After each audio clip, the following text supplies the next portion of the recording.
કોઈએ ખૂબ જ સરસ વાત કહી છે, સમય ક્યારેય અટકતો નથી. તમે સમય સાથે ચાલો, નહીતર એ તમારા સિવાય આગળ નીકળી જશે. ચાલો, આ વાક્ય ઉપર હું એક નાનકડી વાર્તા કહેવા માંગુ છું, જરૂરથી સાંભળજો. એક નાનકડા ગામમાં રાહુલ નામનો એક છોકરો રહેતો હતો. ખૂબ બુદ્ધિશાળી હતો, પણ ખૂબ જ આળસુ હતો. આળસુ મતલબ સવારે મોડું ઉઠવું, શાળાએ હંમેશા મોડો પહોંચતો અને દરેક કામ માટે કહેતો કાલે કરીશ. એની માં રોજે સમજાવતી, બેટા, સમય બહુ કિંમતી હોય છે, એકવાર ગયો કે પાછો આવતો નથી. પણ રાહુલ હસીને કહેતો, હજુ તો આખું જીવન પડ્યું છે, પછી મહેનત કરી લઈશ.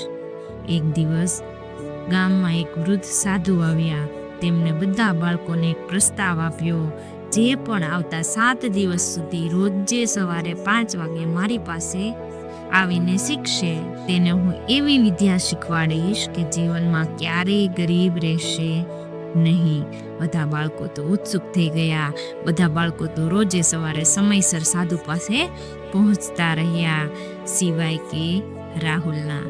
એ દર વખતે વિચારતો કે હું કાલથી જઈશ, પણ એ કાલ કદી આવ્યો જ નહીં. 7મા દિવસે સાધુએ ફક્ત એ જ બાળકોને આશીર્વાદ આપ્યા અને વિદ્યા આપી જે સમયસર આવ્યા હતા. જ્યારે રાહુલ પહોંચ્યો ત્યારે સાધુએ કહ્યું, બેટા, મેં તો માત્ર એક જ વસ્તુ શીખવાડી છે, સમયની કદર કરવી. જેને આ સમજ પડી ગઈ એ જીવનમાં આગળ વધે છે.